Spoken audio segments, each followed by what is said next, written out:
at 77. We have an opportunity to see the all-time effort by a Bobby Bowden or a Florida State team. Unless there's some kind of new math out there that we're not aware of. There's a lot of math out there that I am not aware of. Here's Kenny Felder in the game and scrambling.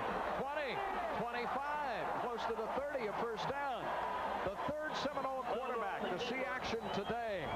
The freshman from Niceville, a two-sport guy for FSU, also plays baseball. Highly recruited, as you know, by major college powers from coast to coast. 6'3", 215 pounds.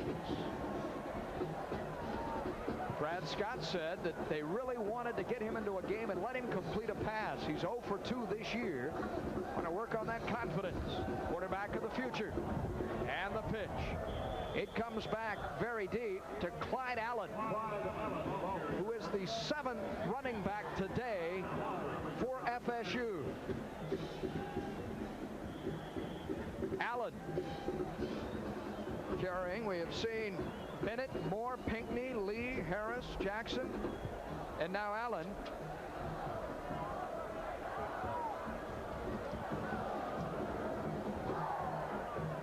The gain is of 2.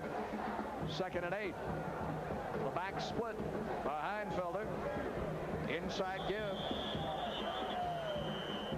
And FSU's Jason Pierce becomes the 8th running back to carry for FSU. Pierce, a freshman from Satellite Beach, 6'3", 212. Both carrying the football for the first time this season. I don't know if you folks at home can hear all the rustling of papers going on up here, but our depth charts don't go that far. They're sitting there looking at flip charts, press guides, and where are these folks from?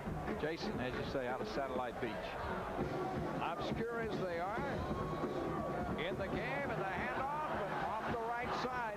Incredible talent that Florida State can put on the field when a guy like Clyde Allen can become your 4th tailback and rip the right side for 9. Running behind a 2nd or 3rd team offensive line. Coach Bowden doing his boxing imitation there with a towel around his neck. Here's another look at it. Isolation, breaks it all the way back to the right. Good upfield blocking, runs through an arm tackle right there. Good move to elude one tackler and get a couple of 3 extra yards. Downfield blocking by Matt Fryer. Just good all-around hustle on everybody's part. First down for Florida State, leading with 7:20 to go, 70-13. Again, it's the reserve fullback for FSU, and Jason Pierce with his 2nd carry. The coaching staff, when we talked yesterday, to a man said they wanted to get as many of their position players into the game as they could. Scout team players, reserves. There are so many untold stories out there of fellows who have worked for years toiling with the scout team. Walk-ons, who all they want is an opportunity to play with and for Florida State. And this is their reward, a day like today. Brief shining moments. This is Allen, a 3rd time. As is Bowden's custom, better than 100 players dressed on homecoming. A couple of 3 instances of double numbers. You'll see some folks in there that don't even have their names on the back of their jerseys. Hey, Barry Milligan down on the field. There are all sorts of guys getting in there today, late for FSU. A lot of guys getting action indeed, Paul, and you talked about the incredible array of running backs we're seeing. And keep in mind, Seminole fans, that Tiger McMillan has been redshirted, one of the finest backs in all of Florida last year, sitting out this season a redshirt year here at Florida State. So, indeed, the Seminoles are running back rich. Allen stood up, pushed back, his forward progress marked on 3rd down, just shy of midfield. So we are going to see something here with 5:45 today we haven't seen all afternoon. I believe this is called a punt.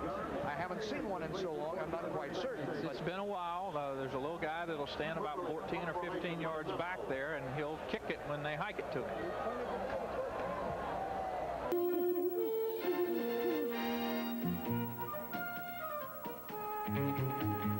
Florida State's linebackers can turn up the juice. Howard Dink. Flipping penalty assessed against the Seminoles. Bobby Bowden talking to Kenny Felder on the sideline. Virginia rolling to a win. Wow. Uh-oh.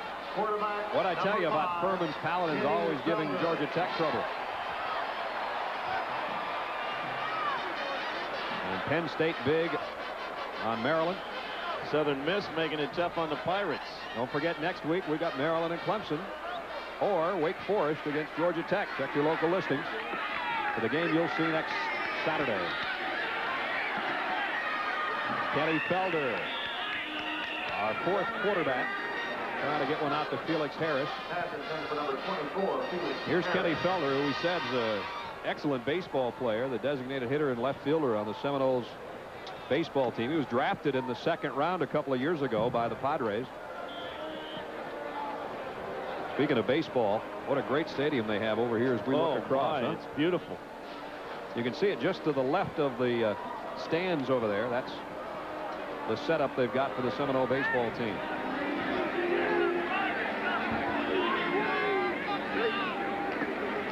Felder will hand it off. Florida State keeps it on the ground. Marquette Smith got it out at about the 9-yard line. Flag at the end of the play. Might have a personal foul called on the Gamecocks. Well, last year, Florida State won this matchup 41-10. This year, a dead ball, personal foul on the defense, 15 yards, first down.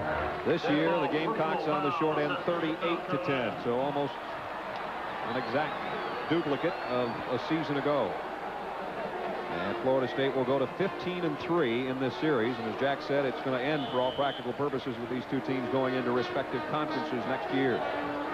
I would think, while he was not happy to be up only 7 points at halftime, I think Bobby Bowden had to be happy with the way this game went. It enabled his team to be focused in and do what they had to do to get ready for those big games with Miami and Florida. First down. Felder wants to throw. And going deep. Almost picked off. Eric Anderson back there defensively with Brew Pender. Baker was the intended receiver.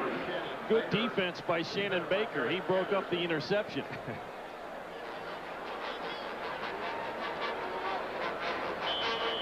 We welcome those of you who've been watching Virginia and North Carolina State here in Tallahassee. The Florida State Seminoles showing why they're #1, leading South Carolina 38-10. It was a 17-10 game at halftime, and then Florida State, both offensively and defensively, just dominated the last couple of quarters. Brad Nessler and Jack Corrigan with you from Tallahassee, where a lot of the 60,000 buses started to file out, knowing that Florida State will win their 16th straight ball game overall and their 16th straight at home. And boy, number 17 is going to be a tough one. Oh yeah. Oh yeah. Next week, second-ranked Miami, the opponent for Bobby Bowden's Seminoles. And then the Florida Gators still lie ahead. But that young man, the quarterback for Florida State, there's what Casey Weldon, our player of the game on offense for Florida State, has done today. It didn't hurt his Heisman chances, Jack. No, like I said, whether it's Desmond Howard or Casey Weldon, you wouldn't go wrong with either selection. From the 29, the fourth Florida State quarterback, Kenny Felder, in to throw a screen pass. Marquette Smith got his hands on it, but it's incomplete. And we are down to 23 seconds left in this one. Pass incomplete to Marquette Smith. People here in Tallahassee, as you look at Kenny Fowler, the quarterback, but they're looking forward to little number 4 there, Marquette Smith, who couldn't hang on because of the pop on that screen pass. The high school player of the year, Marquette Smith. 88 touchdowns in high school for Marquette Smith at Lake Howell High School here in Florida.